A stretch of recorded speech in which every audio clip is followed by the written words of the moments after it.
Good evening and welcome to a very insightful night. There are all kinds of different spirits in the unseen world, and your energy can either attract or deflect different spirits. You may not even know that they are around you, using you as a tool, or around those you spend time with.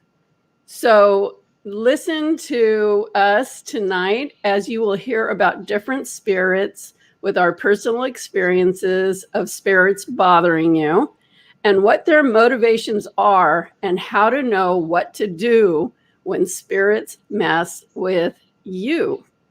And a big part of that is recognizing it and recognizing when they might be trying to work through you or working through your friends or your family in effort to cause chaos, and lots of things like that happened. They will even cause illusions to happen. That's another kind of subject, but not really. It really does play into this as well. But welcome, and we look forward to sharing this very important topic with you because it's something everybody should be aware of. And you'll be able to know after listening to tonight much more about if you or someone around you is being affected by spirits. And that's really a valuable thing to know. And so welcome. I'm Cindy Eyler. And I'm Homer Castillo. And we're ready to take you on a ride. And I'm trying to get on the chat too, just to acknowledge everyone. But have you been able to get on? Nope, I'm unable to acknowledge everyone. Why don't you go on my page on Facebook and see if you can find where I posted it and see if you can chat on there. Oh, let me see. That might work. So welcome. I see Judy, Wild Maggie, Taylor. Nice to see you all. Thank you for being here. If you're watching, please say hello. Oh, there you are. Oh, it worked. Homer can interact in the Facebook chat. And we have Angel Tears waving hello from YouTube. Nice to see you here. Thank you. Everybody, we really appreciate you being here. And please, if you have questions as we're going through this, feel free to ask. We'll do our best to keep track of what's going on in the chat as we're talking. And of course, we're going to be offering free light activation, mini healing readings. And what we'll be doing is looking around you to see if we see anything. I think that's a good thing. That's a good topic to focus on, given the Might topic as well. tonight. If you want to know if there's anything around you. You know, I get asked that a lot. People would say, "What do you see around me?" Right. I get that all the time. So if you're interested in knowing what's around you, it's never too early to say, I want to know. I want to know. Just type that in the chat and we will scroll through and see how this has been going on. Do you want to read Taylor's comment, Homer? Yeah, Taylor. I think we worked on you not too long ago, I think, right? Yeah, this is so on time. Over the past couple of weeks, everything I eat and smell has been having the same exact smell and taste.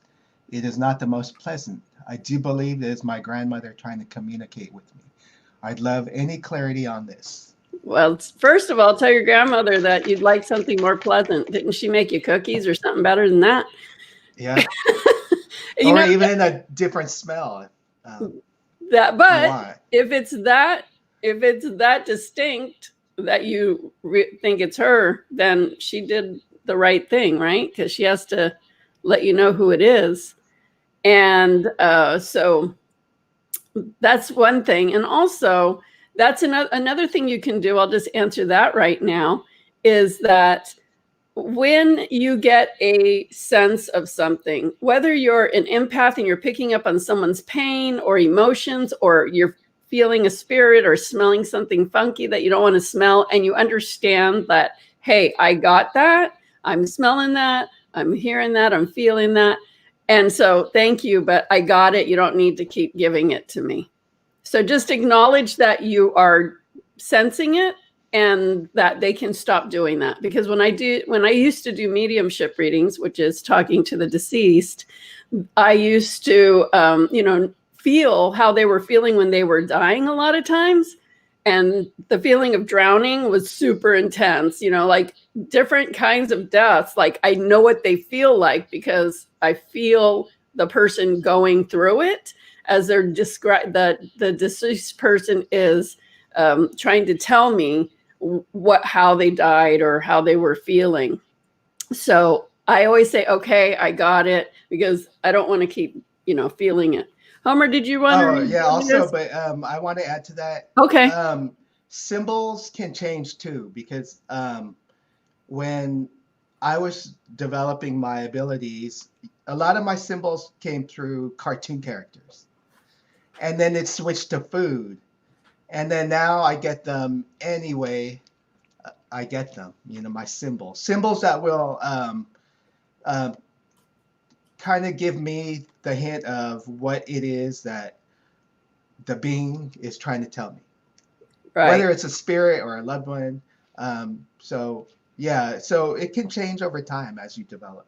Right. And that's a good point, because I was reading through some of the Facebook comments, not Facebook, YouTube comments on our previous videos. And there's somebody on there that practices tuning in when we tune in. She'll pause the video and tune in to see what she gets. And then she'll listen to what we say to see if she's like getting the same things or not. And she's having a little bit of, she's figuring out her clairvoyance. And that's one thing, when you get something visual in your mind or physically, just always take it as exactly as you're seeing it. Like, don't embellish it or try to make something more of it out of it.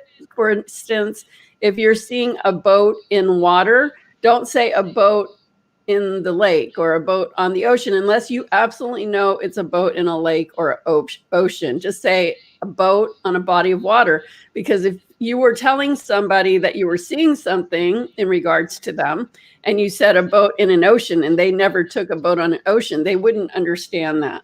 And they may not even put two and two, like, well, I am around boats, or I know somebody who does boating, but it's always on the lake. They may not get that. But if you said a boat on a body of water, it's much easier for them to relate to that. So, yeah. And also messages, maybe they may not make sense to the person you're talking to. I mean, if you're giving a reading, for example, but it may be a message for you to understand. Like one time I got potato chips. And when I was talking to the person I was doing a reading on, I said, "Do you have any issues with potato chips?" And she said, "No, not really." Um, but then I realized the day before I was at a movie theater and someone was eating potato chips and it was super loud and I was trying to watch the movie and it got me annoyed. So that annoyance was kind of like the message that I needed to convey to the person. I said, "Well, have you been annoyed lately?" And she said, "Yeah, I was."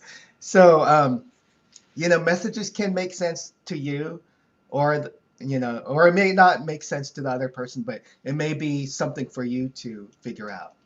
So, just to wrap that part up, when we're talking about spirits, if something feels good, then it's probably, well, I don't know, depends on the person, but overall, if something felt good, it's probably someone, a loved one that you love or are thinking of, or they're trying to say hi to you. But if it's something feels bad or makes you moody, or somebody else just out of the blue starts being really moody and like saying weird things like that, it's kind of like, whoa, what's wrong with you? A lot of times those can be spirits working, that they have contracted or that are working through them. So, if somebody starts that isn't typically like, negative, really, I mean, we all have our negative moods, so don't get that, don't think anytime someone's negative, they have something. But if they just like are really weird, where you're like, whoa, like what's wrong with them? I would, think that it was probably either, it can be a lot of reasons why they might be moody towards you. So we're going to talk about that. So let's start with that. So somebody that, one time I was teaching I was teaching some class. I don't remember. I think it was like a manifesting class. And I was taking them through, or it might have been spiritual. I think it was manifest. I don't remember. It doesn't matter. Some spiritual class. And I was taking them through a meditation. And people always tell me that my meditations are really good. So, that's just a given. Well, during this meditation, one of the students had her eyes open. She just kept staring at me and kind of glaring at me. And I'm thinking, it's really weird because, like, why aren't your eyes closed, like, in meditation? And why are you just, even glaring at me? It was like not in a nice way. But I'm in the middle of a meditation, so it's not like I can stop and ask her what's going on. So I just kept going, and she did that the whole time. It wasn't a short meditation because normally when I do meditations in the class, it's something that we're going to work on. You're going to learn something through the meditation. So it's an experience to go into the meditation and learn something. So we were doing this for probably 40 minutes, 45 minutes, and the whole time she's just glaring at me, and I'm like, okay, whatever. So after we finished, we were going around the room and people were sharing their experiences. And then we get to her and she's like, I don't understand your English. And she's really pissed off. And I go, I think where was she from? Peru. And I go, well, this is my, my home language, my only language, really. I mean, I can speak a little, Arabic, a little bit of Spanish, but, not a lot. So I don't know what to say. I think I'm pretty good at speaking English. And she's like, well, I can't understand you. I can't understand your English. And then she went on later in the class to say that she was really annoyed because she was walking in nature and that people would pass her and she would have to say hi to them. And she didn't want to say hi to them. And it just really pissed her off. And I'm thinking, wow, this lady is bizarre. Like, what in the hell's going on with her? Well, obviously, she had an entity. So an entity can be many things. An entity can be a good thing or a bad thing, or anything in between. But this case, it was a negative entity that was speaking through her. And so when you're around someone that just really is not making a lot of sense, like it's kind of like, everybody can have their dislikes or their opinions, but when it's really kind of off the wall, that's when you're just, when you find yourself going, that's really weird, pay attention to that. Or if somebody that's not normally like that, all of a sudden starts acting like that a lot or doing really weird behavior, they probably got something. Or they're doing something out of the norm, So that's one way to tell if you got an entity. Another thing is people might start just being angry and irritated at you for no reason. And a good example of that is if you're working on your own vibration, like you're taking care of your energy, you're meditating, you're staying, above the chaos and the negativity, and you're just riding your own wave, and you're just, happy, and you're doing your thing. And certain people will just start being irritated with you for no reason. It's like, I don't know what these people problem is, and the truth is they can't match your energy. Because your energy is, in a good place and their energy is not in a good place. It's irritating to them that they can't meet your energy there. Now, will they consciously think that? Most likely no, especially if they're in a lower energy. And I'm not judging anybody like you have low energy. Sometimes people have low energy because they don't eat well, or they don't get enough sleep, or they don't take care of themselves, or they're in toxic relationships, or they're just unhappy with the way life is. There's all kinds of reasons, and life will give us a lot of these opportunities to grow from. So it's not a judgment, but when your energy starts to get beyond a certain comfort level, they will often just start being really negative to you. Now, one reason would be is to try to engage you into something negative so they can bring your energy down, like take you out of that good place and bring your energy down. And then they feel more comfortable, even though it's a negative connection, they feel more comfortable because you're closer to their discomfort zone. And so, but if you're aware of that and you won't go there, then they'll either like go away from you or they'll just continue to be irritated with you. So don't take those things personal. When you absolutely know, like you're not doing anything and you're actually feeling pretty good about life, when you feel good in your life, you don't really tend to see a lot of negative in other people. You might notice it. Of course, we all live in this world. It's not like we're immune to it or we won't notice it because we feel good. We might notice it, but usually we'll either just take the high road and go, I'm not even going to go deal with that. I'm not going to even engage in that conversation. Or I just feel happy and I'm, going to keep doing what makes me feel happy. I have a focus for my happiness and my health. So you don't really buy into it. But if you're not in a good place, it's easy to buy into those negative conversations and get all worked up. And a good example is right now on social media with the whole political thing. People just want to, spew anything negative they can. And it's really unbecoming. I mean, okay, we get the point. We know how you feel about it, but you have to, every single post has to be about that. Like, are you stuck on that? Because you know what? For example, if you didn't like Biden or you didn't like Trump, it doesn't matter which one. If you keep saying how much you don't like them and putting all your energy to why they're wrong, what's wrong with them, you just keep talking about that, you're actually backfiring against yourself, because it doesn't matter that you're giving negative energy. You're giving that person all your energy and attention. So you're actually manifesting for them. You're actually helping them to have more energy and more success. So you're actually working against yourself. And I remember one time, like back when it was, who was that? Bush Jr. And who was he running against? Al Gore. Who? Al Gore. Yes. And I remember people were saying anyone but Bush, anyone but Bush. And he won.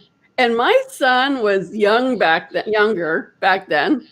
And he said to me, you know why he won? I go, why? He goes, because everybody was putting their attention on him. Even if they said anyone but Bush, they were still giving Bush the attention. They were giving Bush the energy. And it was like, whoa, you are wise. That is so true. And the same thing's happening right now.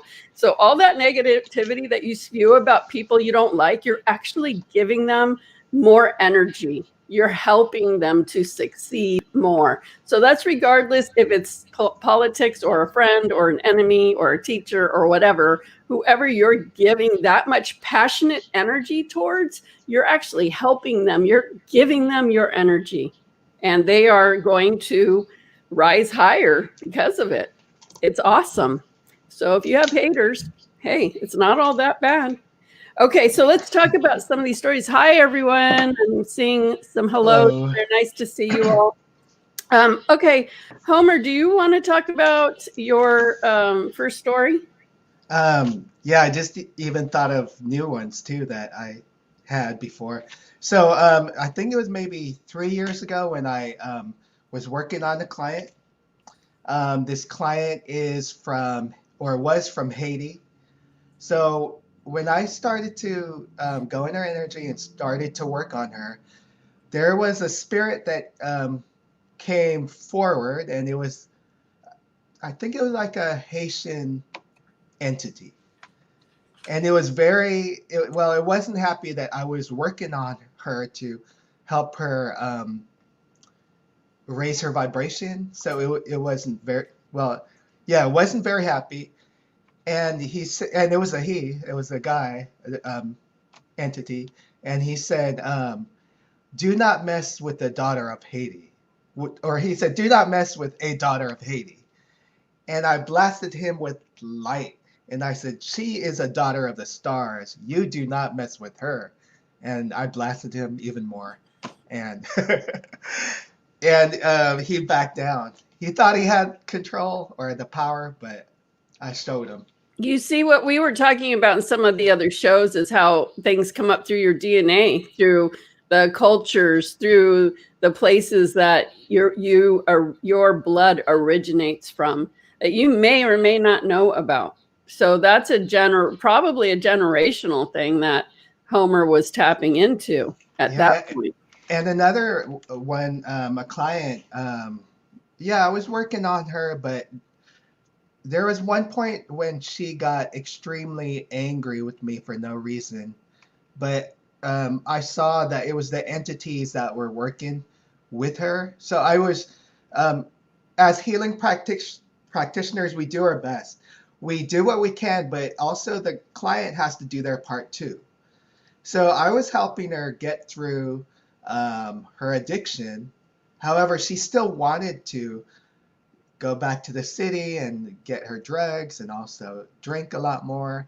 But coming back to me, almost like an enabler, and I wasn't allowing that. So she got mad at me, but it was really her entities that were working with her that was projecting that anger. So Right. had to let her go. Yeah. Some Yeah. people just come for healing so they can keep doing what they're doing, but get their energy cleared so it's not as bad. And that's And not ideal. and the work that we do, we use high frequency, high vibration, and another alcoholic client or a person with alcoholic tendencies, she couldn't even stand 1 minute within the session. She said, "No, I can't deal with this," and she left. I said, "Okay."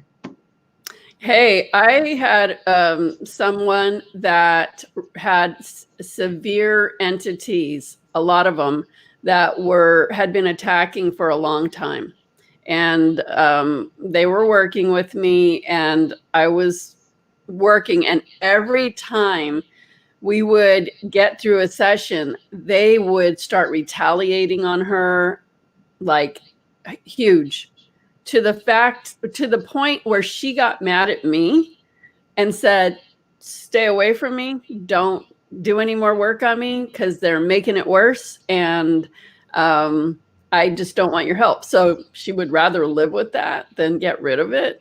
And that's an extreme case.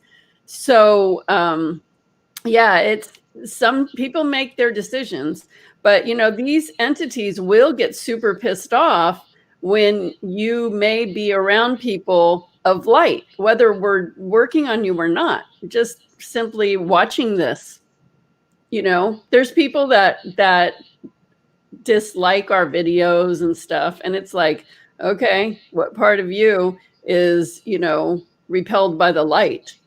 Because everything that we're sharing here is stuff to help people.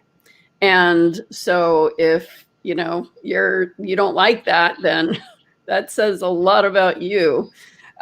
So yeah, that's a common thing where the entities will make the person tell the person, it talks to you, and you think it's just you think it's you thinking, but it talks to you and tells you all the reasons why somebody is bad or irritating, or they don't love you, or you need to stay away from them. Like, I know somebody who has had wonderful experiences with us, and then one day she just says out of the blue, like, "Oh, I went on this thing and I never felt so much love than I've ever felt anywhere." And like, she was trying to like make me feel bad, like I didn't do a good enough job of making her feel loved or something.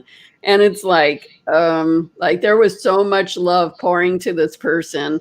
I don't even know where she's getting that from, except entities. Like, if they can convince you to get away from someone that is of a lot of light, then they're going to convince you, because if they're around people like us, those things can't stay in your system. They have to leave, and it pisses them off. So they'll do anything to fight to keep the hold on you. So, if you're around people of light and it's really pissing you off, I would look at yourself instead of trying to project that on other people. So, yeah, those are really common ones when it comes to entities. Now, let's see. I'm going to go and so, I'm not going to tell you my whole life story. I have a book that's published called Dead People in My Life, and you can get that on Amazon.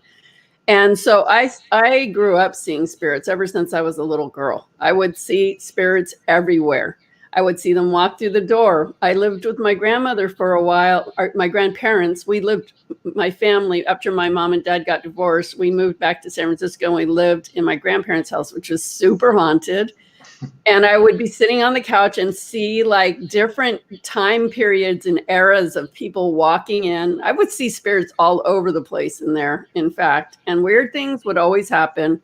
But I never said anything because, I don't know, we weren't taught when we were younger to like say anything. We just thought that's what life was. Like now kids will communicate a lot more.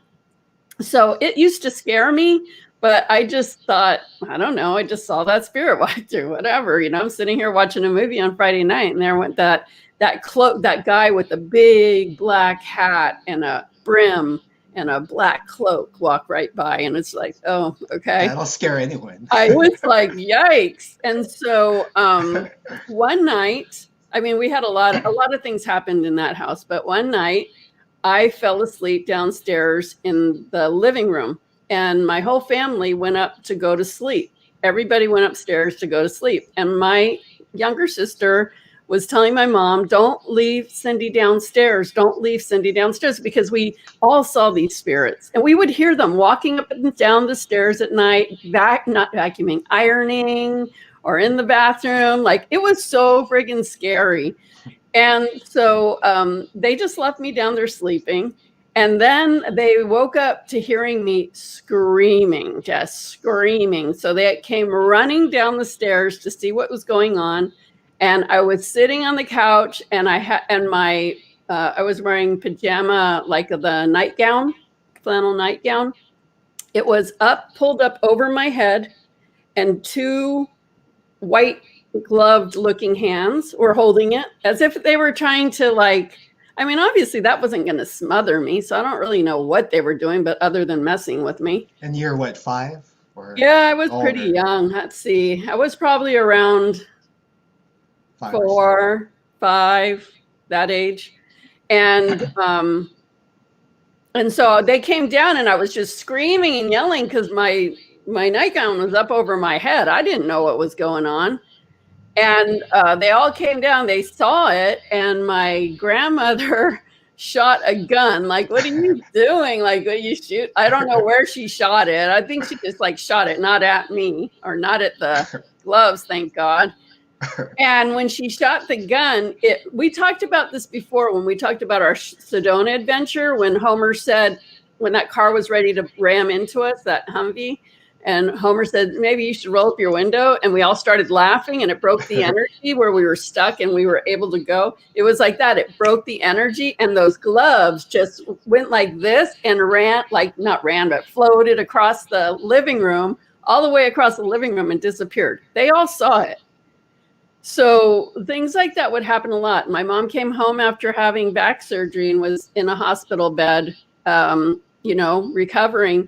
And something came in and was like almost paralyzing her body, but lifting her up and slamming her on the bed, and lifting her up and slamming her on the bed. So things like that always happened. Like, I was really afraid as a kid, but I just remember being in my bed at night, and I would always cover myself so tight. I don't even know how I would breathe, but I was always afraid because I would feel things shake in my bed and doing things. And I just hated it. I didn't like it at all. So yeah, my book, Dead People in My Life, talks a lot about that kind of thing. And I just remember thinking, I don't want to see spirits. I used to be always afraid, like, I don't want to see spirits. I don't want to know spirits. And every house I'd go to, I could tell if there was good spirits or bad spirits. I just always knew. And until when, my story progressed, and then I found out you could talk to angels, and I was like, what? You can talk to angels? You can see angels? Like, even though I brought up in Catholic schools, was always brought up in religion, like I never learned any of those things. And then I don't know why, which was odd, but when I found out like, oh, angels could help you, I was like, what? Oh, I want to start seeing angels. Like I want to start seeing things. And my whole life up till then, I was trying to stop seeing things because it was just so scary. So that's one reason why I can really decipher energy really well and see things and feel things and sense things, because I grew up like that. I just want to go into the whole one thing that happened. So it can be all kinds of spirits. So some of them are deceased. Some of them are entities, just like entities could be just like energies. Sometimes aliens are, mind controlling people. That's when they're doing negative things. A lot of times when people come to me, it's because they are being mind controlled by something. Now, it doesn't always have to be an alien, but often it is, or sometimes you're just getting targeted, but we're not going to go into that. I knew somebody who was being told that they could fly and telling them, jump out the window, you can fly, jump out the window, you can fly. So he like believed it. He went and jumped out the window and fell stories down onto the ground and he was lucky he survived. He got hurt really bad. So, they will the thing is when they're talking, a lot of times you just think it's you thinking. You're not realizing that it's just sitting there, because a lot of times they sit right by your ear and they just talk. Yeah. Sometimes they go in you. A lot of reasons why some entities go into your body is they want to experience life through a human. They want to see through a human's eyes. They want to be able to talk and send messages and tell people and start crap. A lot of times it's usually not nice things.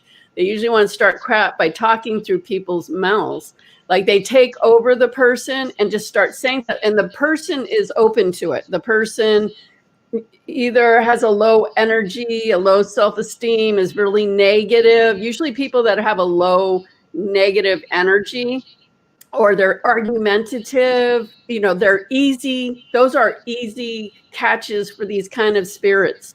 They'll go into those kind of people because they're already in low energy and they already like to spew negativity. So they're like, this one's a good one. I can go in here and really start some messes. The times I would see it too, it would be near the ear, but it would be kind of like even an extension, like it's wrapping around the throat or the neck. And so it's affecting the way they're speaking, or sometimes behind their eyes. So they're the way that they're seeing, or sometimes people with addictions to food, like they can't stop eating or smoking or drinking or doing drugs.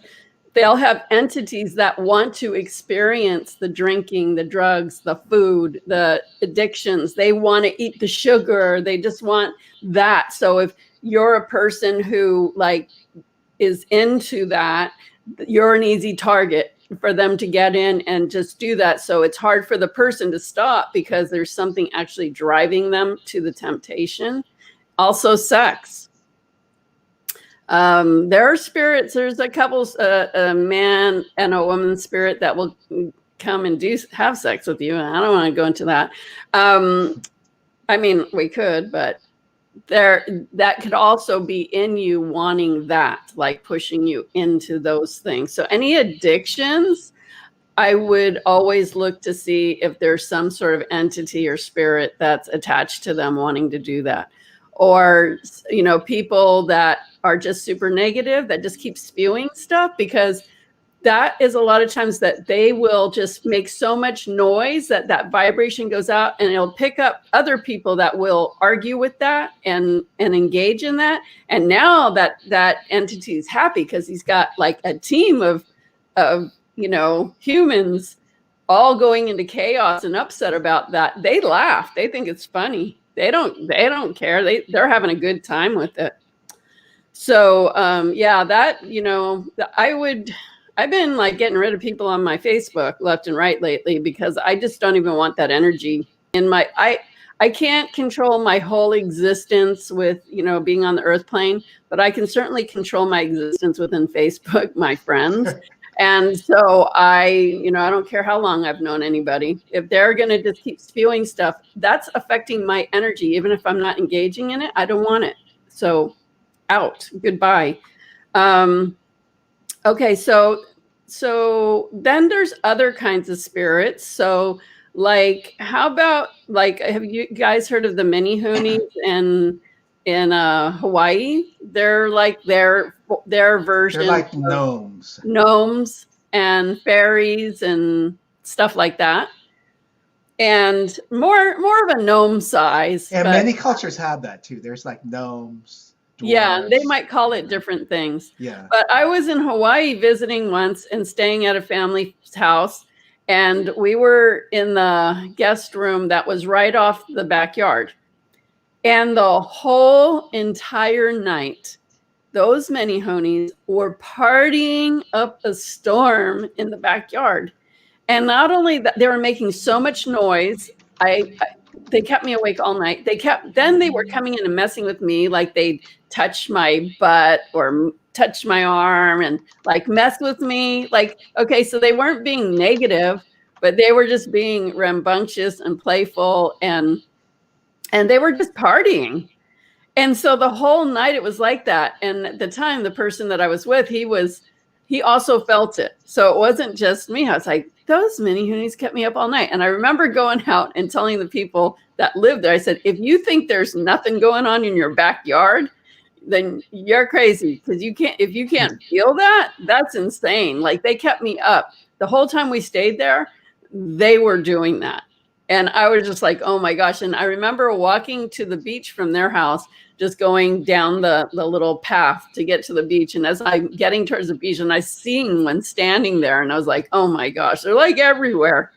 So, it doesn't have to be a negative thing. But Yeah, I mean they're very playful and like playful, childlike, likes to have mhm, fun type. right. So, So yeah, it doesn't have to be negative. They may mess with you, but it's more like having fun right, type of thing. right. I But didn't, sometimes it can go too far. it But was one thing that they were noisy and kept me awake, but when they started touching me, it was pissing me off. It's like, leave me alone. Like I'm trying to cover myself up. Like, don't touch my butt. Like, get away from me.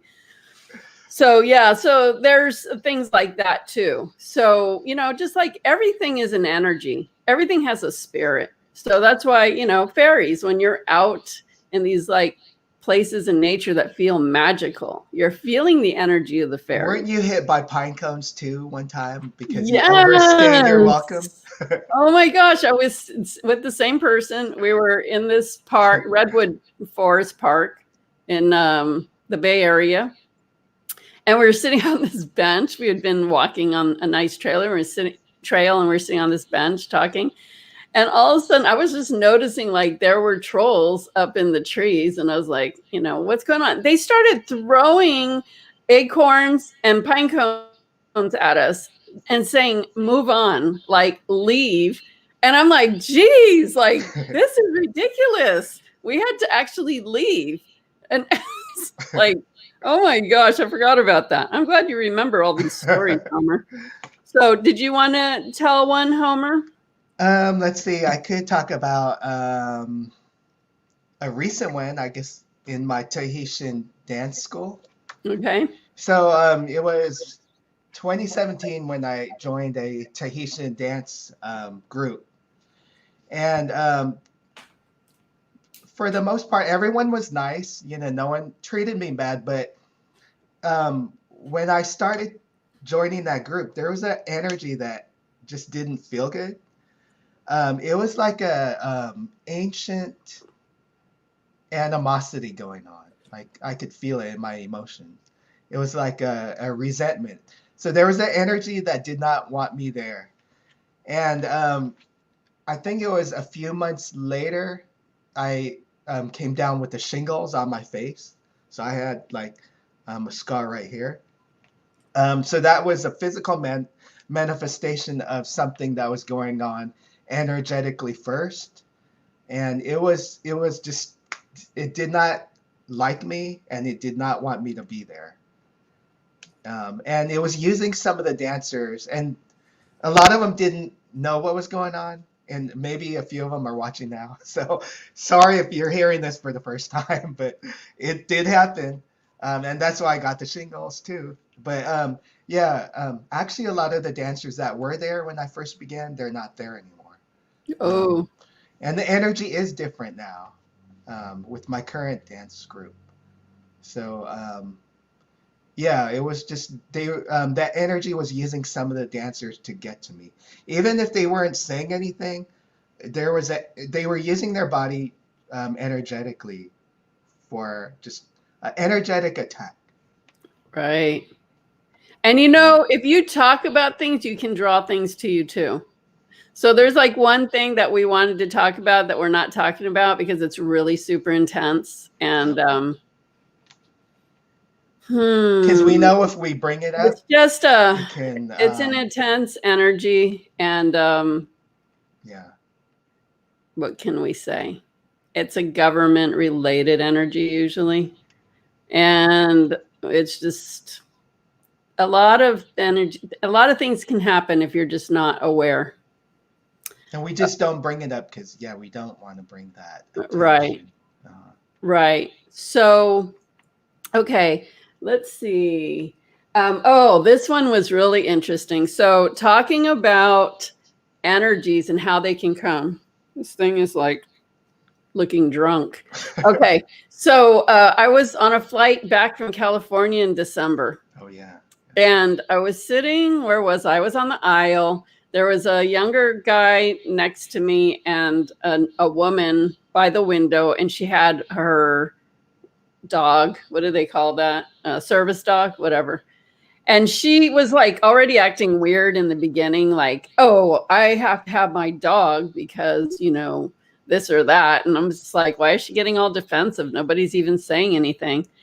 And so we were on the flight, and somebody on the plane about 3 rows ahead of me passed out, like they fell over into the aisle, passed out.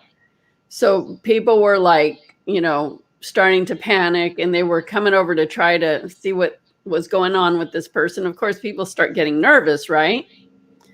And so we're sitting there like, oh my gosh. So there's just a lot of commotion going on. And all of a sudden, I feel the dog, like their paws on my left leg coming from, you know, where it was sitting. And I'm like, why is that dog over on me? And I look over at her, and she's slumped over, passed out. And the guy next to me had, you know, also looked over because her dog was on us. And I'm like, oh my God, she passed out. Like, and so I'm like, excuse me, somebody just fainted over here. And so then everybody's like, oh my gosh, like there was starting to be like this really like freaked out. Everybody started to like freak out because now 2 people passed out, and they weren't even finished dealing with the first one. This other one's passed out. So now they're trying to deal with 2 people that are passed out. They're calling doctors and nurses. Anybody on here, a doctor? Anybody on here, a nurse? And so they're trying to get to her. And I'm just like, oh my gosh, like, so I have the dog now. I have the dog. Like, how did I become the dog sitter?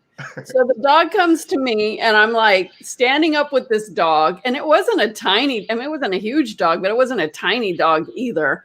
And I'm holding the dog, and, you know, it was like a overnight flight. So I never, you know, I'm always super tired on those flights. Like you're just kind of disoriented because you're on the flight for a long time. And a lot of the flight we were already past the halfway mark because I was flying to the East Coast. So it was a long flight.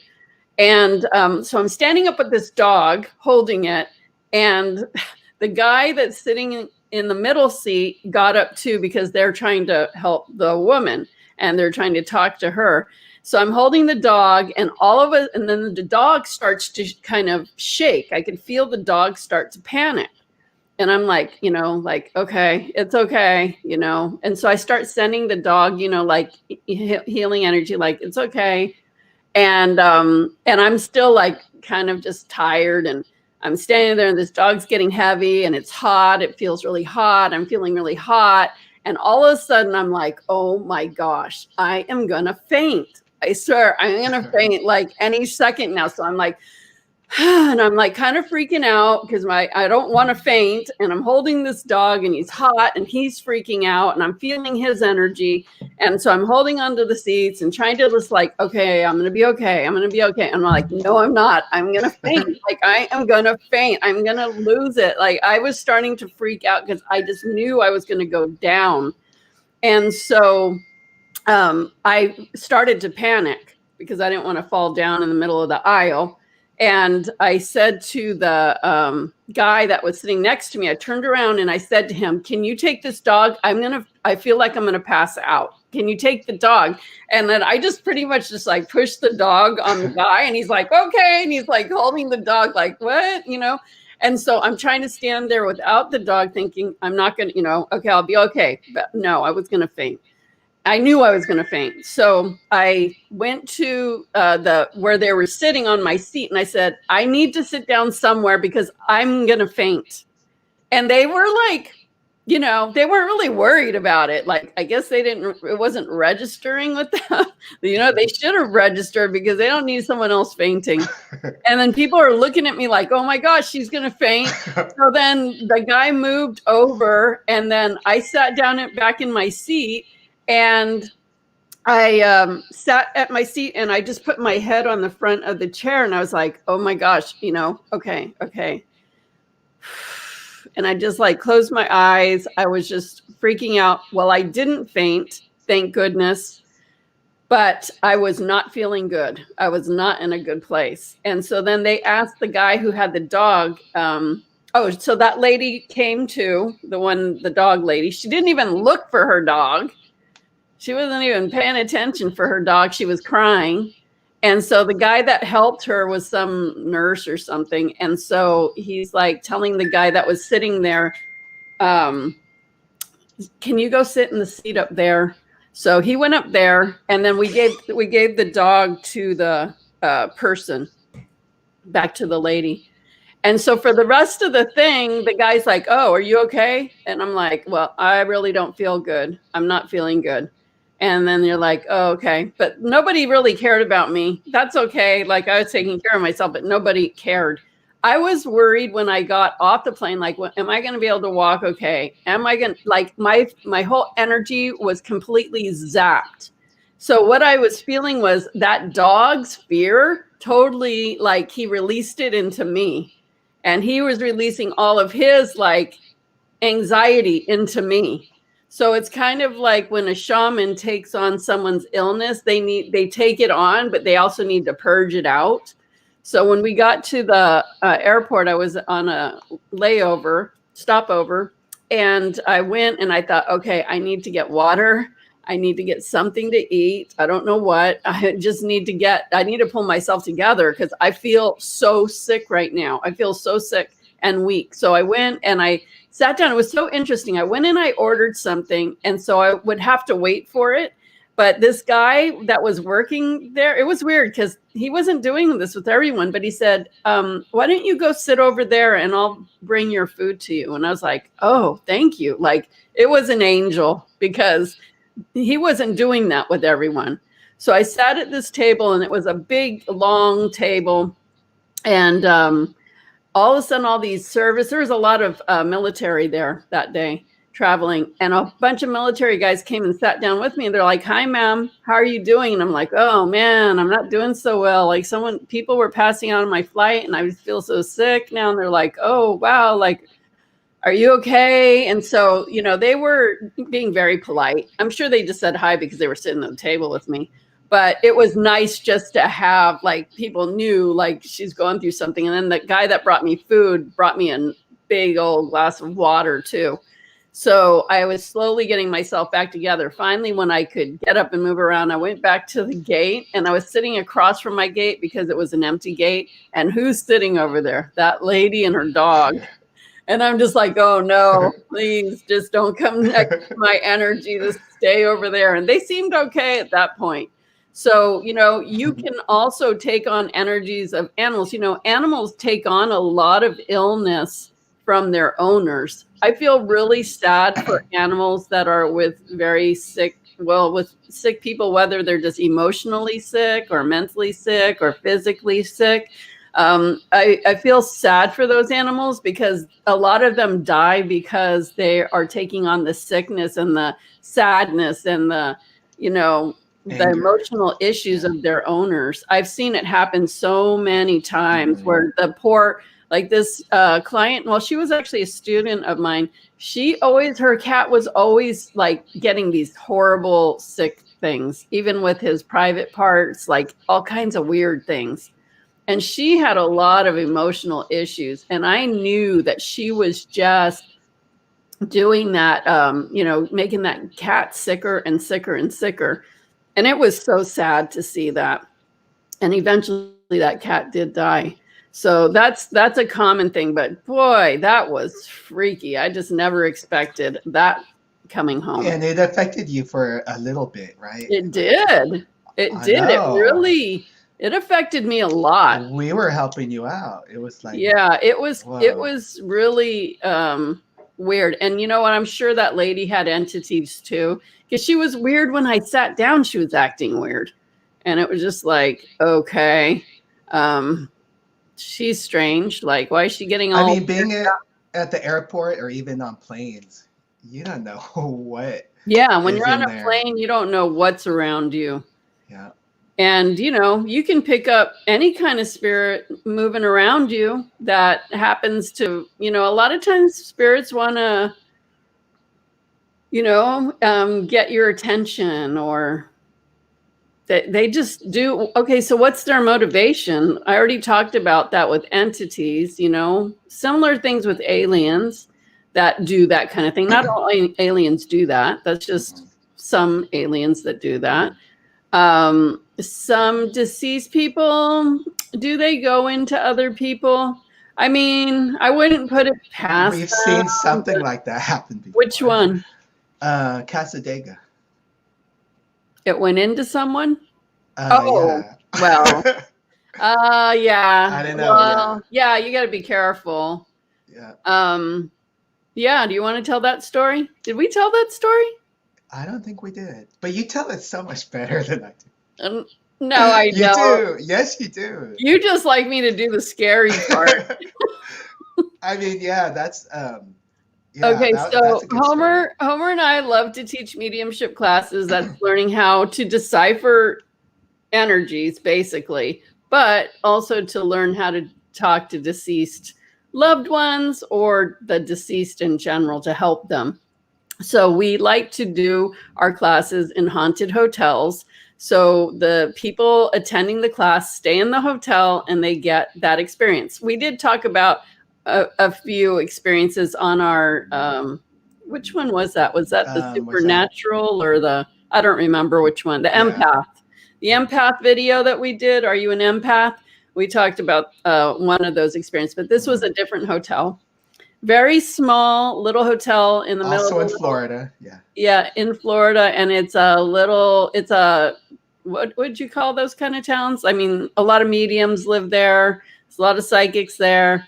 I forget what they call those. Psychic town? It's psychic.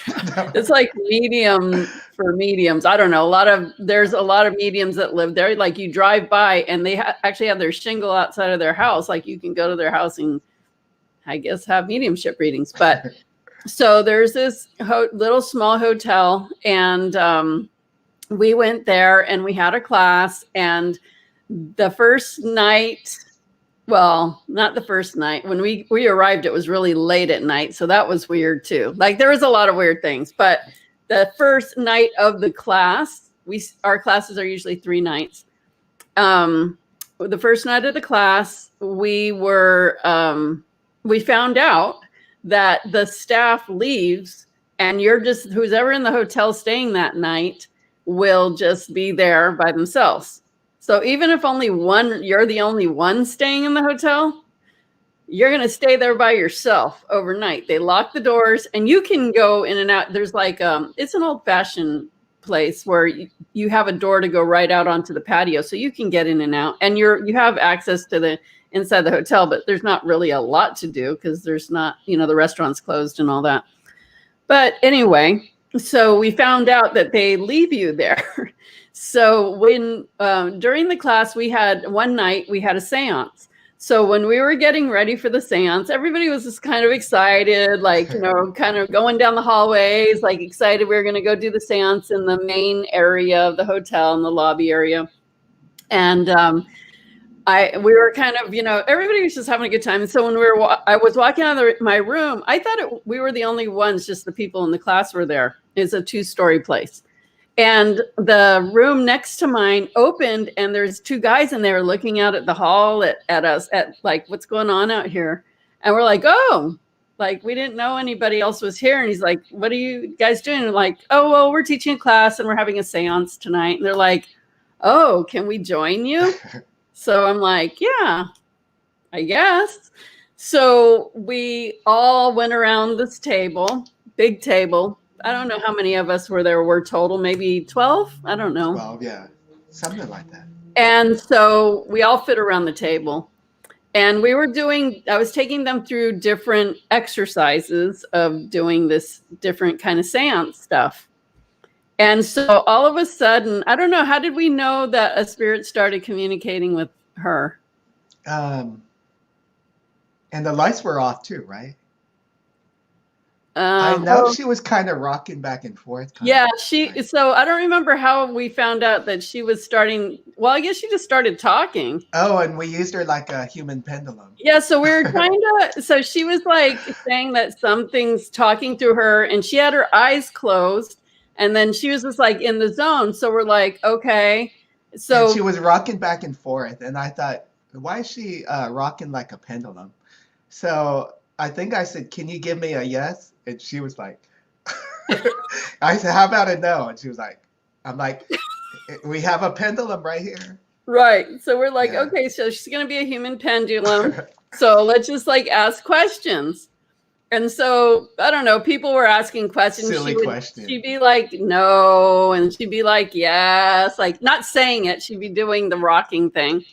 And then people were just asking her a silly question. Then Homer started asking some questions. I said, what do you think of the food that they serve here at Castillo?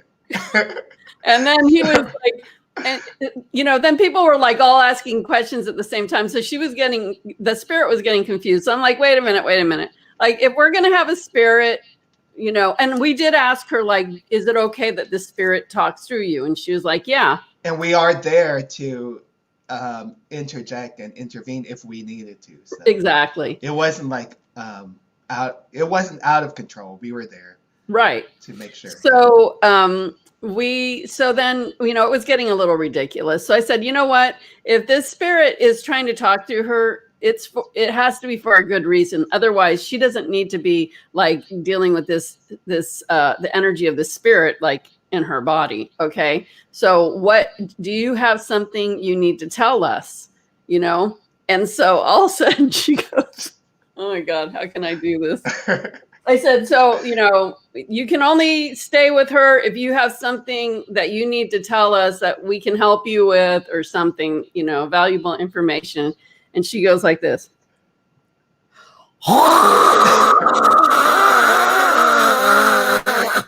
But really loud. Like, and it was like, everybody was like, whoa, like, what in the world? It was shocking because it was so loud and we weren't expecting that to come out. And then and then she was just like acting really weird, like all these weird noises were coming out. And so then Homer goes, okay, this is going too far. Like, he got she was starting to moan. Yeah, she was moaning and she was getting weird. So, and that wasn't like any information we really needed. Yeah. And so it was like she was possessed. And so Homer, like, people were starting to freak out. And then Homer gets super serious and he's like, okay, this has gone too far and this needs to end right now. So you need to get out of her, and we're going to break the connection. And so we're like doing the work to like release the spirit out of her space and all that. And then then she comes back, like, she's like, whoa. And we're looking at her like, did you know you were doing all that? And she's like, you know what? Her back had been killing her. And prior to that, and after that, she goes, my back is better. I don't have any pain. I forgot about that part. Yeah. So even though it wasn't really productive, it gave her healing to her back. But then after, then when we knew that things were cool, all of a sudden, so then Homer says, what did you say? Like, do you want a cigarette? Or something. It's like, after good sex, you have a cigarette. Like, did you want a cigarette? We're like, oh my gosh. Well, at that point, we had 3 seances that night. So at that point, I said, oh my gosh, look, the light in the kitchen is on. And Homer goes, that was on. I said, no, it wasn't. That light wasn't on. And so we're like, okay, like, that's weird. But, we had some more seances to do. That. Yeah. But that was when we turned on the light. And then we saw what happened. Well, wait. So then we had a couple more seances. And then when we finished, when we turned on the light in the kitchen went off. I said, look, the light in the kitchen's off now. And we turn and we look. And there's a huge oil painting. Huge. Like it's very huge big. And framed and heavy. Like big, like the size of a wall. It was huge. And it was totally like diagonal.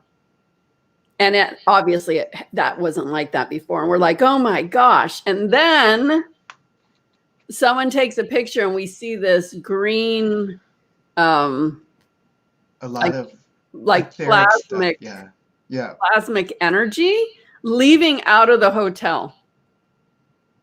And we're just like, oh my gosh, like it was just like one thing after another after another.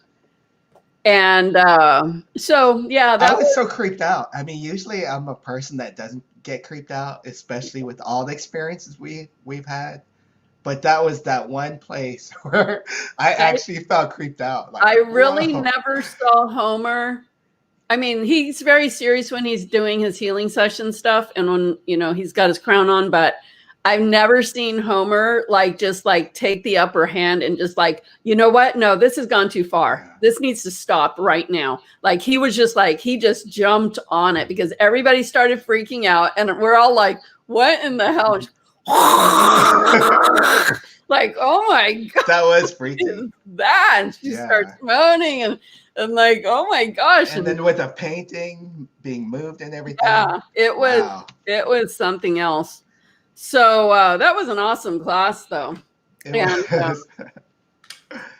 it totally was awesome. And actually, I want to do another mediumship class at the Bellevue because they've got the. They built a new hotel. Well, they have the section the scariest, the most haunted section they kept. Okay.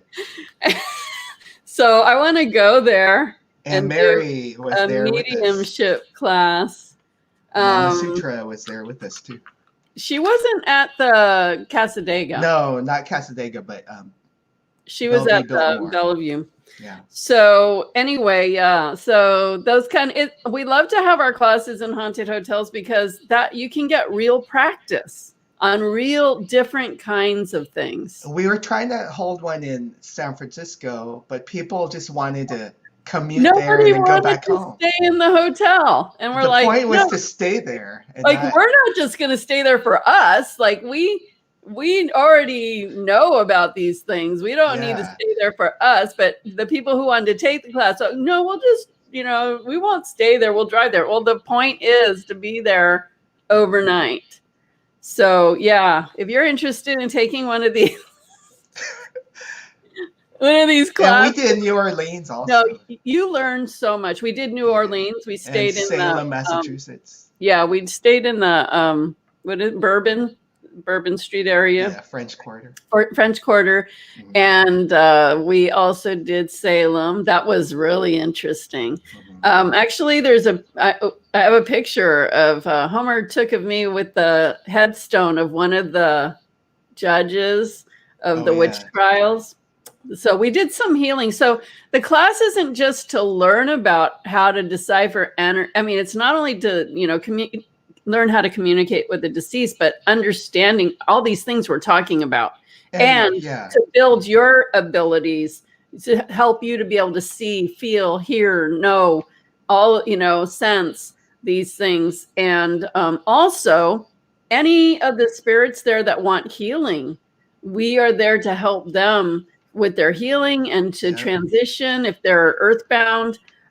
So we're doing a lot. It's not just, That's what I was going to say. We take it up the next step because there's many tours, because I've been on like a few paranormal tours. They're just about, oh, there's energy in this corner and there's energy in that. But they don't take it the next step. But with us, we take it to the next step that involves healing, yeah, we healing the are. situation. Everything we do, as you can see, because all of our live streams have to do with light activation in a different aspect, it's always about doing the healing. And we don't go anywhere and do anything without making sure that the healing that needs to happen is going to happen. And that also happens with our spiritual journeys, the people we run into.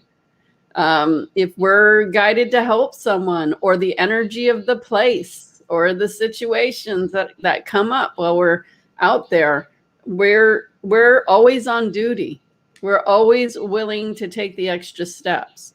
So let's see, if you want to know if anything's around you, say, I want to know in the chat, and we'll randomly pick people to We see. had some good questions too that came up before. Okay, what are some questions? While you guys type that in, we will look for questions. I loved Wild Maggie. You said, I declare I'm a sovereign being. Yes, I love that.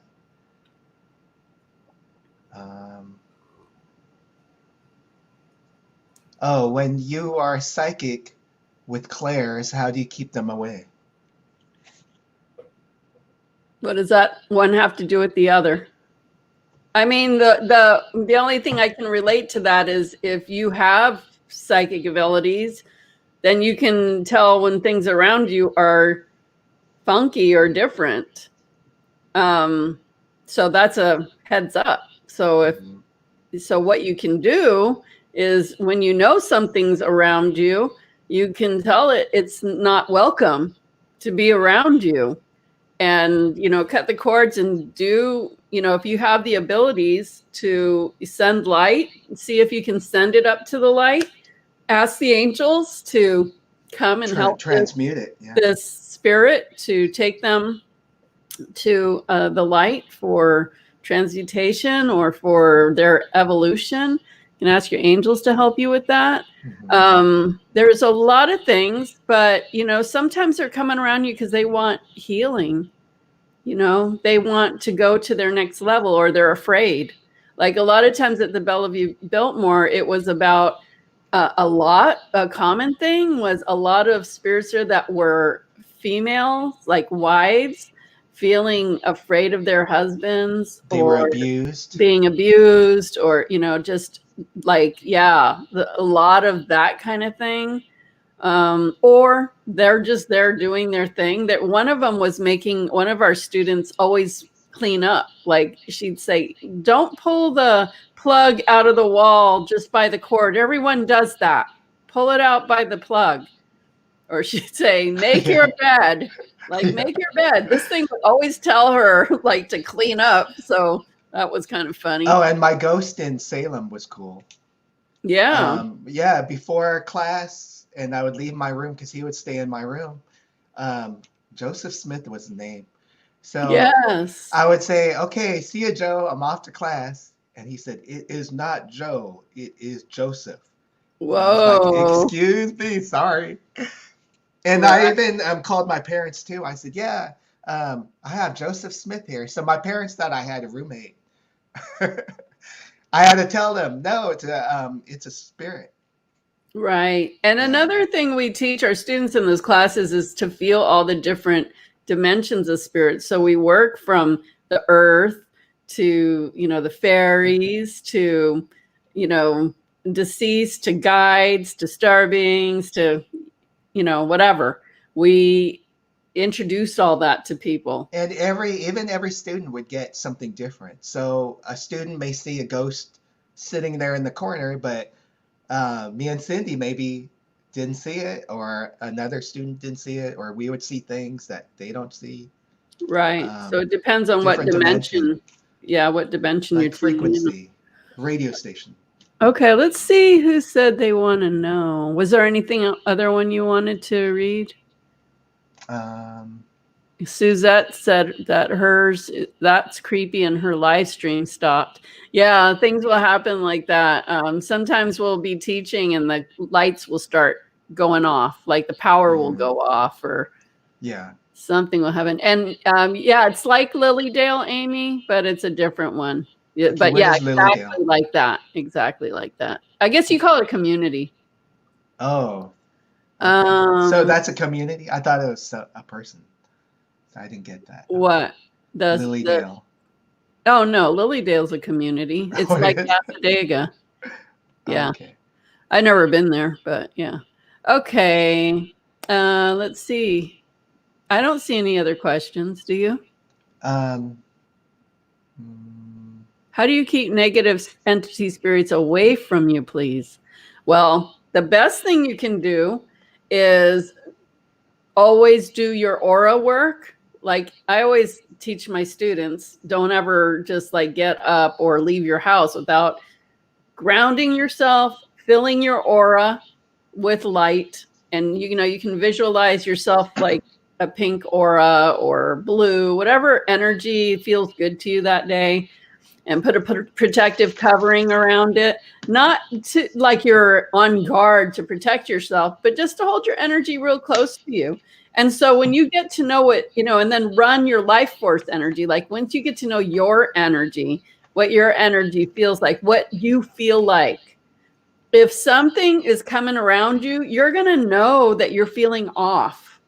You're going to know something doesn't feel right. Something doesn't feel right. I'm just not feeling right. Like I'm being super negative and I don't know why. Or I'm you know, being really impatient and short with people. Like I'm having, sometimes people with road rage have that problem.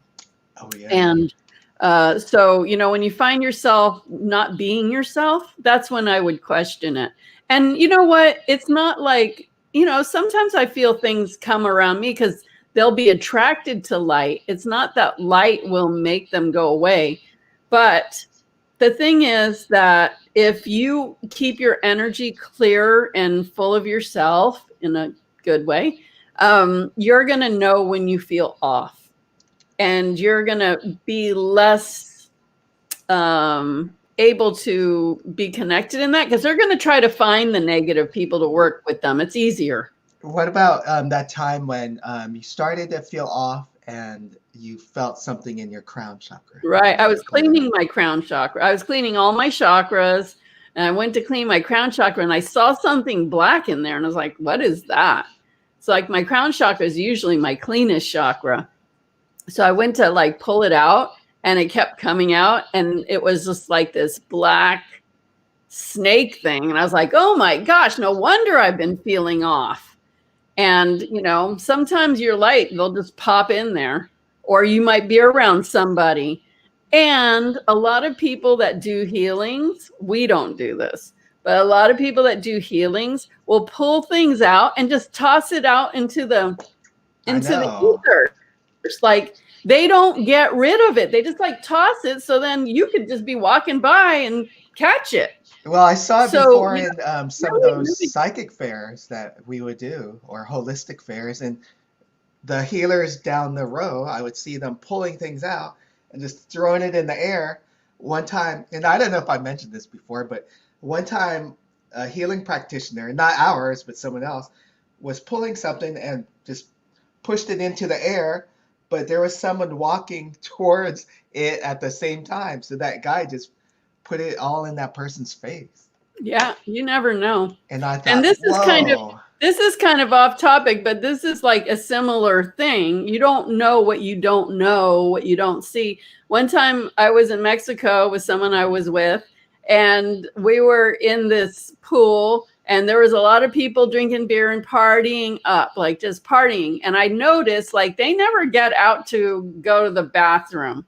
And there's no way that you can just keep drinking beer like that and not have to go to the bathroom for hours. Like you can't, like that's just not gonna happen.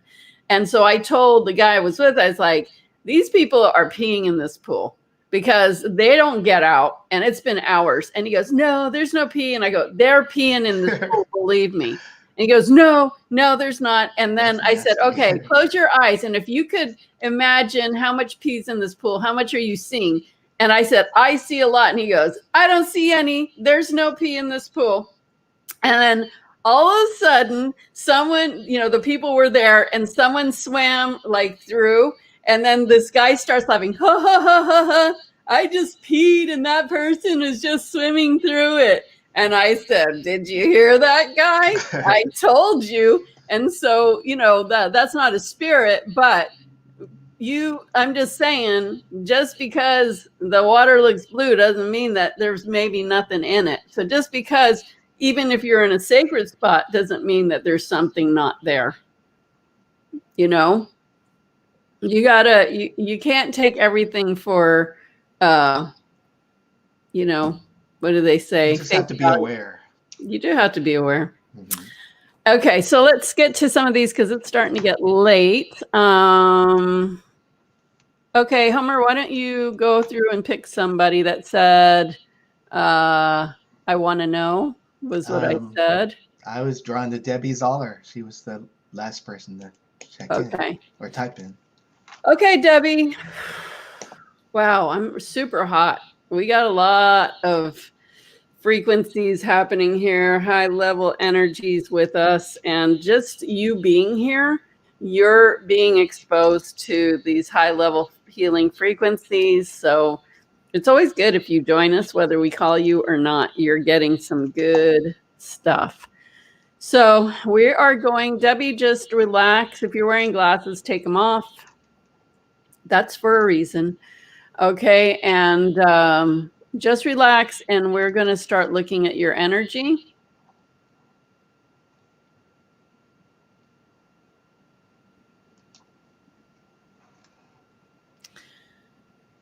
Okay, so I'm feeling something right behind your neck, and I'm trying to see if that is what that is. It's actually not a spirit, but it is a negative energy that's sitting in the base of your neck. And what I'm hearing is a lot of negativity when you feel something negative gathers there. So they're telling me it can come from stress. It can come from overeating or not eating healthy food, and just feeling uncomfortable in different situations in your life. But they're all things that you allow that you shouldn't allow. So you carry this big ball of stress back there. Of course, we can't do anything that you won't allow us to do, but I'm assuming you want us to move that. So we're going to move that out. And I just want to keep looking in there. And now I'm being led right into seeing some generational stuff. So this is your DNA and connecting to your family line. And I'm seeing trauma in there. What is this? So what I'm seeing is in your family line, it must be something like long time ago where I'm seeing I'm seeing so much. I'm seeing I'm trying to get what this is. I sense that your family line somewhere around there had to do with, because they're showing me like farmland, like there's, it's not like a city. It's like old times when there's farmland, and I'm seeing like military. I'm seeing I'm hearing I don't know if your family was around in the Civil War, but that's the feeling I get. And it feels like there was just a lot of pressure put on your family to do things they didn't want to do. And, that would happen a lot back then. It's almost like you do what we say or we're going to make it hard on you. And because of that, it brought in a lot of generational stress, fear, and trauma energy. And a lot of the trauma has been suppressed. But I wouldn't be surprised if you have experienced some trauma in your life. And when you're in that energy, when you're carrying it, regardless if it's active in your actual life right now or not, but you're carrying those vibrations in your space, you will attract those kind of lower situations. So what they're telling me is not so much that beings are coming in, but you tend to attract lower energy people and situations and things that don't feel good, that are really that make you uncomfortable. In a way, you're a little bit comfortable with that, because even though it's a discomfort, it's what you know. And what I'm hearing for you is life doesn't have to be so difficult. I'm not saying your whole life is difficult, but it could be a lot better and a lot lighter. And they're saying they're like clearing energy out of your third chakra, right in your abdomen area, your personal power, and saying you need to set some boundaries and tell people that is not okay. I will not accept that. That's not acceptable to me. And you don't have to fight with people. Just set your standard, and they can deal with it or not deal with it. And you can be with them or you cannot be with them. But it has been too much, too long, that it's just caused this burden on you. And that energy is what you have carried with you.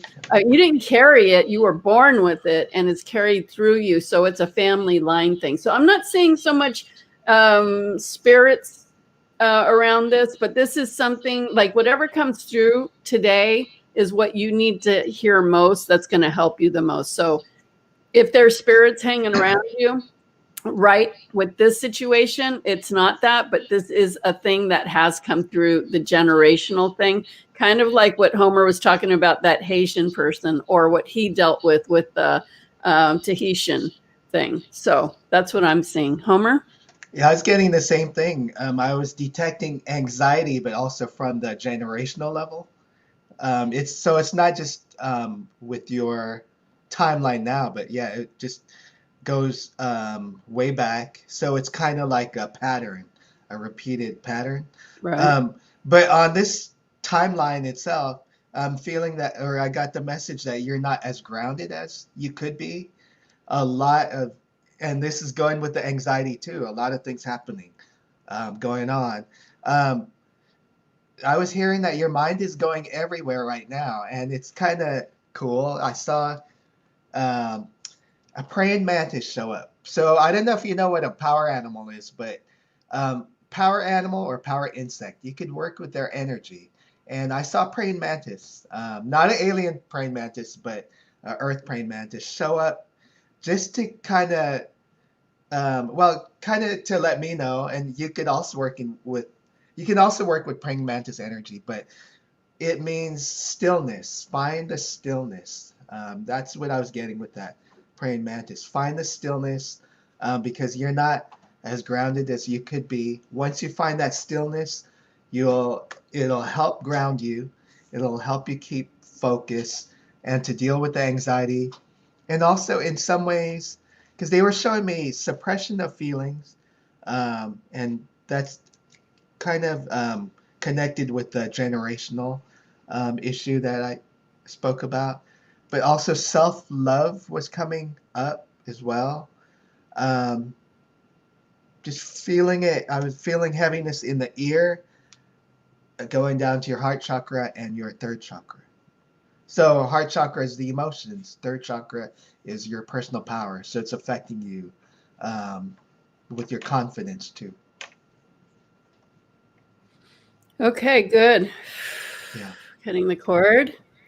I'm going to call on Amy Leslie, because as I was looking through the names, I was seeing something with you, Amy. So it's a woman who is standing with you. I can see her in full view. She looks like she's a smaller, not small, but not big, like an average, I guess, someone that's probably, I don't even know, 5'7", 5'6". I don't know. She looks slender, not too skinny, but not heavy at all.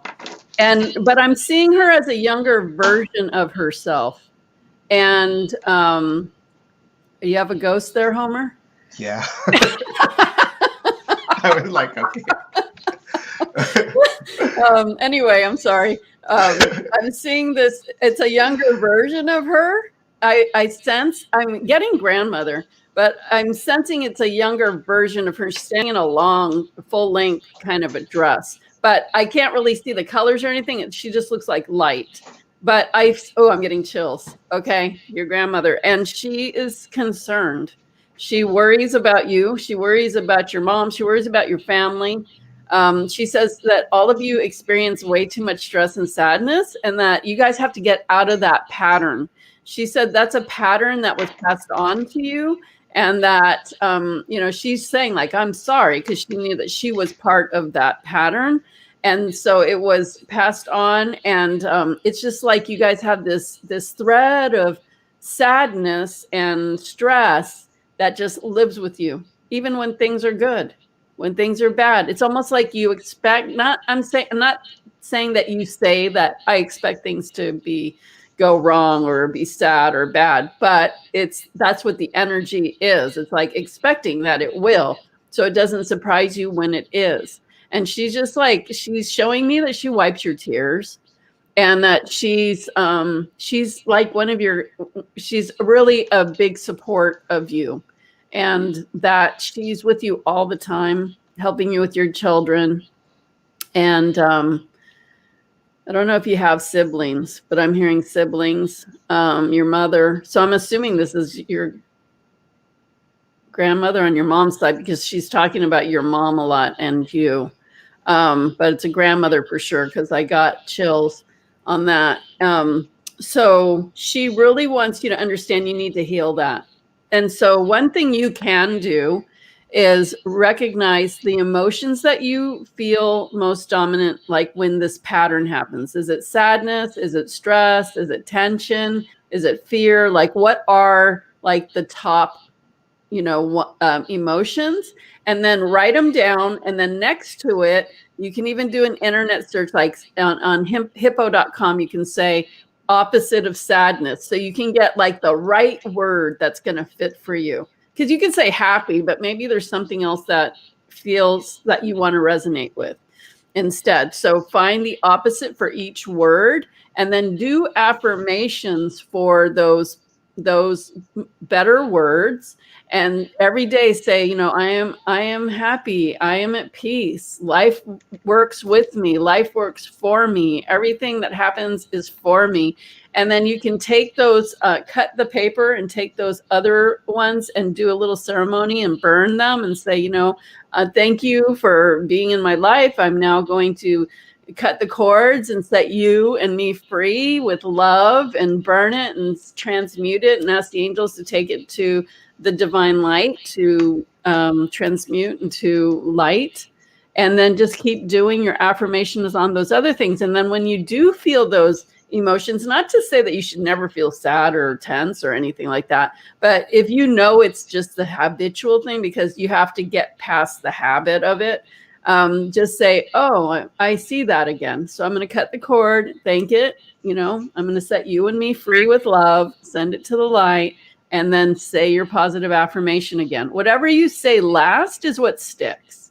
So even if you go into a fear mode, you can always cut the cord to it, send it to the light with love, setting you and it free, and then say the positive affirmation, and that's the energy that will stay with you.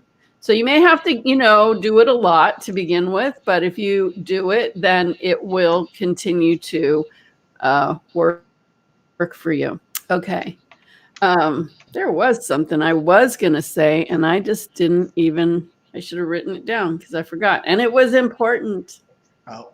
But I can't remember now. So I guess That we'll happens. continue on. Homer, what did you get for Amy? Oh, okay. I have to apologize. There was activity here, so I didn't even catch the name that you selected. But so I didn't know who you picked, but I was sending healing. Okay. Okay.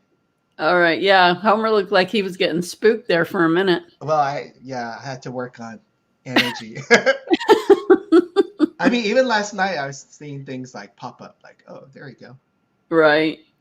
Okay. Homer, So do you sorry want about that, Amy. I missed you. Sorry. Let's see. Oh, to pick someone? Yeah. Let's see. Taylor? Would How you about all Taylor? look at my energy, Taylor? Yeah, Taylor. That one? Uh-huh. Okay. Okay, cutting the cord to Amy. And I will look up the list too. I'm just getting the names I'm seeing at the bottom right now. That's okay because they can write it anytime. Like they can write it more than once if they want. Yeah, write it more than once if you want. If you want. So Taylor. So I'm gonna tune into Taylor. I do see a spirit with you. Except it is light. It is a light. Who is that? It's a big energy behind you. It's actually Jesus. Not a bad spirit to have hanging around.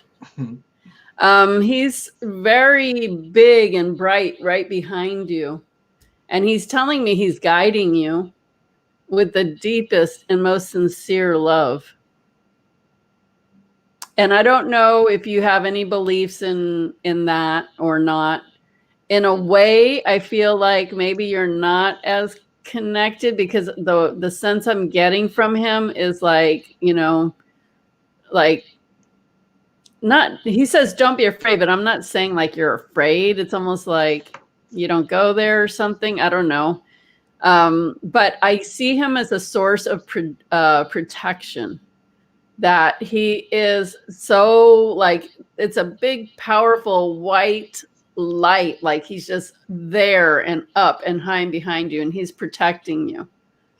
And he's asking you to work on, he's showing me love in the heart, like work on self-love, work on raising your vibration by being more loving, like focus on love for yourself first, and then focus on love for those around you. Have some compassion and have some patience for those around you that don't get it as easy as you do.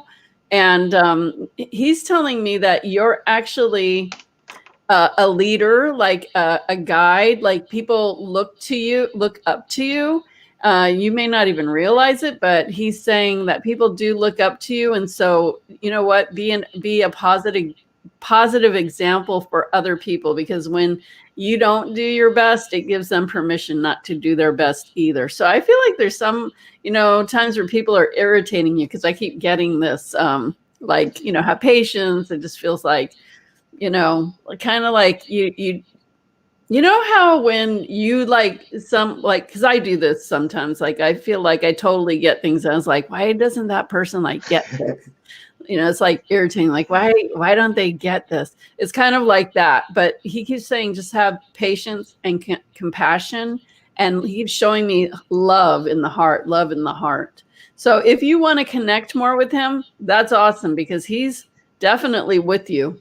He's definitely present with you.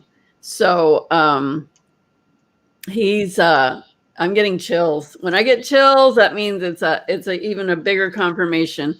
He is there for you, and if you want to connect with him, he is the healer of all healers. Okay, that's a big deal.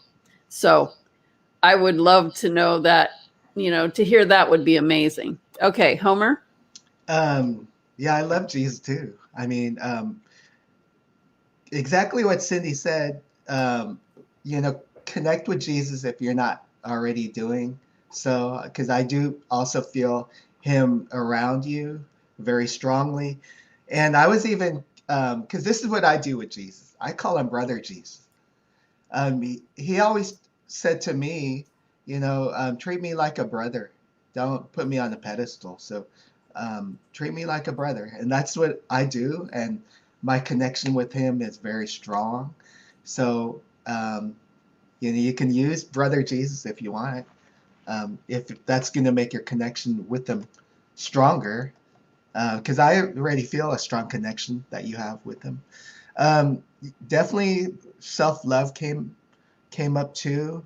And I was hearing the message of work on your inner landscape, like work on creating that inner self, making it beautiful on the inside, and then the outside, of course, energetically will follow um, as well. And I was getting also the frustration coming up too. It is very frustrating when you want others around you to see the same thing or to have those same feelings of like, wow, something's happening, something's moving. Um, can't you guys see it too?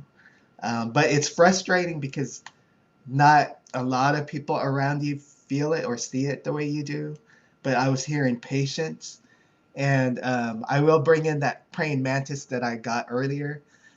Call upon the praying mantis for stillness. It'll help you with that energetically. So And I'm we'll just see. reading the comments, and I see Taylor saying he does that she does call upon him Mhm. and prays for his protection. And then I grew up as a pastor's child. Wow. So he is someone that has always been in her life and instilled in from a very young age. That's Wow. cool. So there you go. See, some That's people think really we don't work cool. with Jesus, but we do. I mean, if we can work with aliens, angels, there's no limits with the work we As do. And long as, we work with the light. yeah, and And Jesus is one of our healing team members. So, definitely. That's yeah. awesome. Yeah. I love So that. that's And what I got. Amy said, thank you. Generational sadness and stress makes sense. I will definitely look at hippo.com and do affirmations and releasing. And I said, to Amy, yes. And if she does the work, she can turn it around for herself and her family line, past, present, and future. And that is a beautiful thing. You guys, you don't, just because something's generational or comes up in your DNA, you have the power to change it. And if you heal something, then you have the ability to also heal it in your past family that's deceased, past generations, present, and future. It's so And powerful. also people that may have been adopted into the family line as Yes. well. Yeah. Doesn't matter. So that is awesome.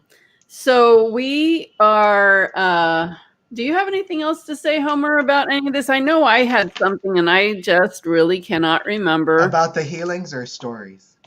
any. Well, I didn't talk about the exorcism that I had done. Oh, yeah, please talk You about want me to talk? We're still on time? Well, we're not on time. We're going to do that though, because I think it's good for. Or should we save that for the psychic surgery? We could, yeah. Does it fit? Um, just the exorcism. It's just an exercise. With more than one person, it was like a group. Okay, why don't you just say it? All right, so when I was living in the Philippines, it was a year that my grandmother passed. And so I was deep in I was going to say province, but I guess deep in the countryside. And I was in a church because we were making funeral arrangements, and a nun walked in frantically, calling upon the priest or the father. She said, "Father, we need your help." And he said, "Well, what is it?" He said, "A group of kids they're acting weird. Can you come and help?" And I said to the priest, I said, "Father, can I help you? Can I assist you?" And he said, I said, I can, um, I can do my work. I can help you. He said, "Yeah, sure, come along."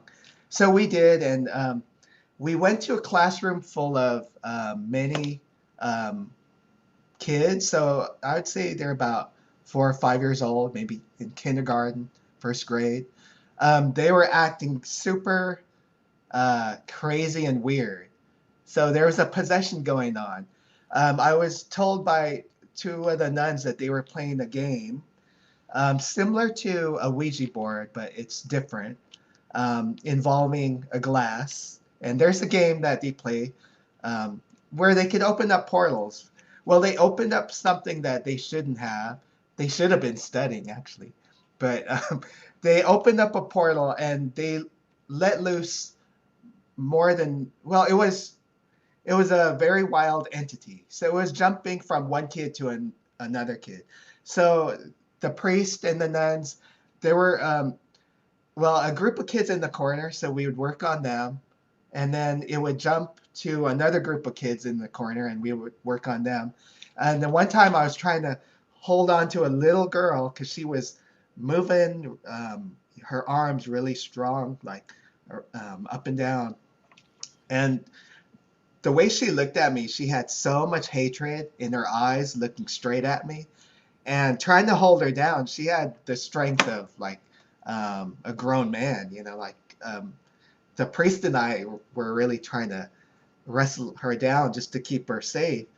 And we were even asking the kids we were working on, who are you? What is your name? And they couldn't even, you know, tell us what their names were. So there was something going on with them. So the thing is, to make it short, I was just blasting every kid that I could with the light, divine light, not just on one kid, but well, individually and also collectively at the same time, and using whatever knowledge and abilities I had at that time to help bring in the light, because it was that situation was getting out of hand and it was crazy.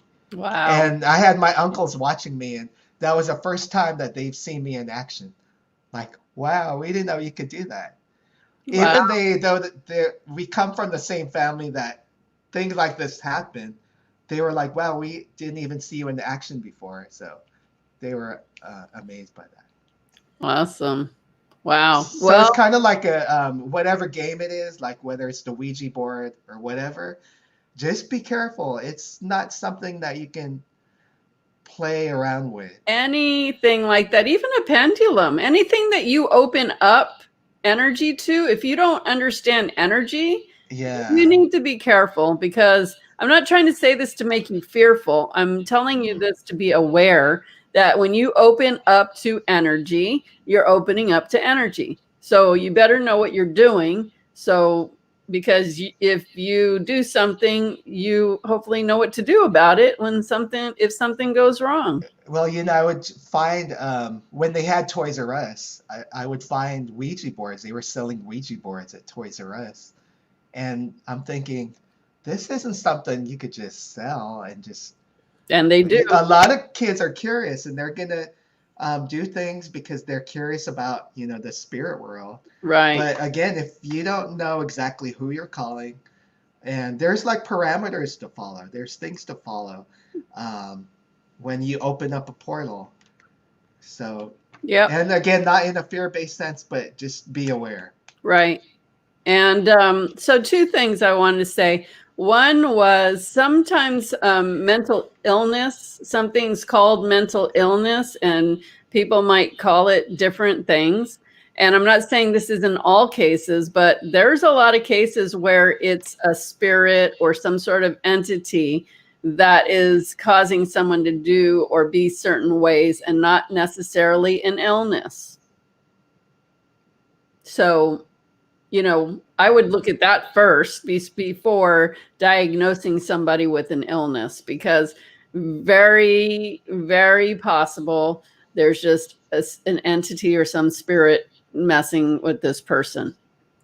And if somebody is, normal as they have always been, and then all of a sudden they start changing, like all of a sudden they're super depressed, or all of a sudden, and I'm not just talking about like mild depression, like all of a sudden they are a different person, that's another time to look. And sometimes people are walk-ins, so Yeah, I that was gonna means say that too. another spirit, you have an agreement with another spirit to change the soul and continue with your body. That So could be another topic, that's actually. another thing. But also, just with the mental illness thing, I'm putting that out there, because a lot of times the mental illness thing is not a mental illness; it's a spirit. Also, one time I remember that we keep talking about this guy that I was with. He was acting really rude and like ridiculous. And I was like, what is wrong with him? So he went to work, and I was like looking at his energy, and he always liked me to clean his energy. Because he would go to bars and stuff. And I mean, I have nothing against bars, but you hear, that's where they have spirits. And you can pick stuff up there, especially if you're drunk. You can pick up a lot of things in bars. But one time he was acting like a jerk, to be nice. And I was looking at his energy and I was like, there were two angels, one on each side. And I was like, but they were the ugliest angels I've ever seen. Ugly, like all decrepit and like wrinkled and like, just like, I was like, what kind of angels are with him? Like, I'm someone that's used to working with angels. I've never seen angels that look like that. They look so creepy, but they were totally like, like dressed like angels. And then I realized they were entities posing as angels because they didn't want me to get rid of them. They thought if I saw angels, then I would just think, oh, they're angels. It's okay. But I never saw angels that look so decrepit and so like dehydrated and wrinkly and weird. Like, no way. Those were not, as like, those are not angels. So a lot of times with entities, you'll get some smart ass ones and they'll be like, no, I don't have to leave unless, they say I have to leave. So sometimes there might be people that you'll see entities and you don't want to tell them like you have an entity or, it's like there's a whole story about that. Like one time I was clearing this person, I didn't want to scare her. So I said, if there's a negative energy around you, would you like them to leave you? Would you like me to clear them? And are you giving me permission? And they're like, yeah. So that's how I like passed that one off because I didn't want to scare that person.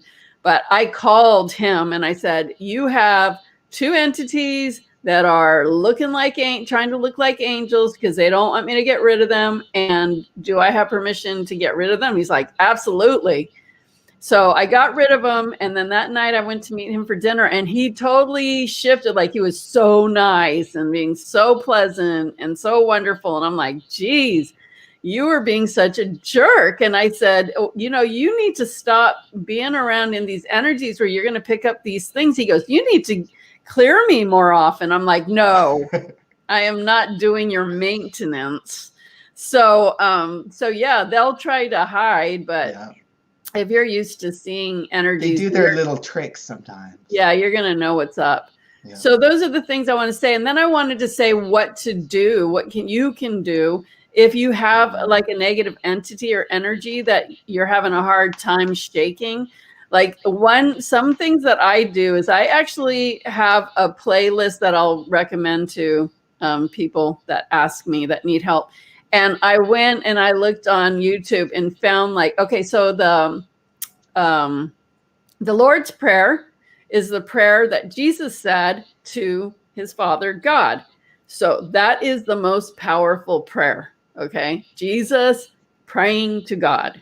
That's a very powerful prayer. So when you are feeling something, say it over and over and over again. Okay. And what I did was found like songs of the Lord's Prayer. And so different songs. And then I got like the Hail Mary and some other ones and just put them in a playlist that they could just play over and over and over again. So if you're feeling something, like you could put on your earbuds at night when you're going to sleep and just let that play, or let it play in your room, or let it play in your house while you're gone. Okay, so one time when I was going to sleep, I was just at the point of falling asleep and something I felt this like pressure and I heard it like bam, right into my head and into my body. And then it just like paralyzed me. I felt like I was getting electric shock and I was just like, I couldn't move. And obviously it was like a rude awakening. I was feeling this thing and my mind, I'm so trained, automatically flipped onto the Lord's Prayer. I just started reciting the Lord's Prayer over and over and over and over. And then I started saying, Hail Marys, Hail Mary. So my Catholic upbringing really helped because those prayers were just like, bam, bam, like they were just going over and over and over. And it was happening without me like saying, I need to say this prayer. It just kicked in. Like my consciousness knew exactly what I needed to do. And so it said it over and over and over again. It seemed like forever, but it was probably 20 seconds. And then finally it like left my body. And I was like, oh my gosh, like what just happened? And I looked in the mirror and my mouth had clenched down on my tongue, and I had teeth marks gashed on the top and bottom of my tongue, cut. And I was just like, oh my gosh. When I got up in the morning, I had white sores all in my mouth, and like my whole mouth hurt so bad. I was so freaked out. I think, out of all the many things that have happened to me, that was probably the worst thing that ever happened to me. I was an adult by then. And it was like that Freddy Krueger movie where they're afraid to go to sleep, because if they fall asleep, then all hell breaks loose. It was like that every night. I was so scared to go to sleep. Like I was barely sleeping because I was afraid to go to sleep because what might happen. And I was freaked out about that for a very long time. And I don't know how I was operating at that time, like with no sleep and just like being totally freaked out all night. And that's before I started like doing this work. So, yeah, I was dealing with that as a regular person that, didn't have all this. I always saw spirits and experienced things, but didn't really know what to do. So what I'll say is always say those prayers over and over and over and over again, because that is the highest vibrational prayer and connection that you can have with Jesus and God, is by saying that prayer. And those energies cannot stay in you if you're doing that. It cannot stay. But you just have to keep saying it over and over and over and over again. Just fill your whole life with that prayer and that. And, that's why I did the playlist, so it could just play and play and play and play. And that's really helpful. So, and then the other thing which really relates to this is you just have to raise your vibration higher so it can't match your vibration anymore. So if you stay at the same vibration, it's going to have an easy time matching it. But if you raise your vibration, how do you raise your vibration? Change what you're doing that's low vibrational. Go out for walks, eat healthier, stay away from mind-altering things, get healings, get help if you need help, pray a lot. Even change the words you use sometimes. Yeah. And, play uplifting music, read inspirational things, talk to Jesus, talk to angels, stay in the energies that are high, because you want to raise your vibration so it can't meet you anymore. If you raise your vibration, it has to drop out. So those are some things that you can do to help you. You have anything else, Homer? No, are we out of time? Or yeah. So thank you, everyone. Please, if you wouldn't mind, like whatever, wherever you're watching this on Facebook or YouTube, share, comment, subscribe to my YouTube channel. And we will be here on Friday. Yeah, all those things help us to reach more people and keep coming back for you. And we hope that you enjoyed learning about this, because it's something that's real and something that, you want to be prepared for and know a lot more about. And we are going to be doing a mediumship class next year in Florida. If you want to be part of that, it's a 3-day thing. It's really great. Just get a hold of one of us and let us know. And if you want to be on that list. And what else? Friday, Homer? Friday, we have psychic surgery with Alma and I. Yeah. Ozawa. Right. So we'll be back on Friday, 6 o'clock Pacific, 9 p.m.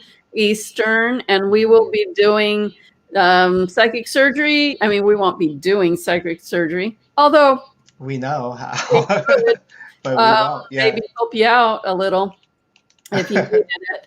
And we'll definitely be doing more random healings and readings around that. So and keep the questions coming. Whatever question you have, and if we can answer it, we will. Yes. Mm-hmm. Okay. Well, thank you, everyone. We really appreciate you. And anything else, Homer? That's it, I think. Okay, well, we'll see you Thank you, Friday. guys. Thank Thank you you. so much. Lots of love and lots of light. Peace. Peace.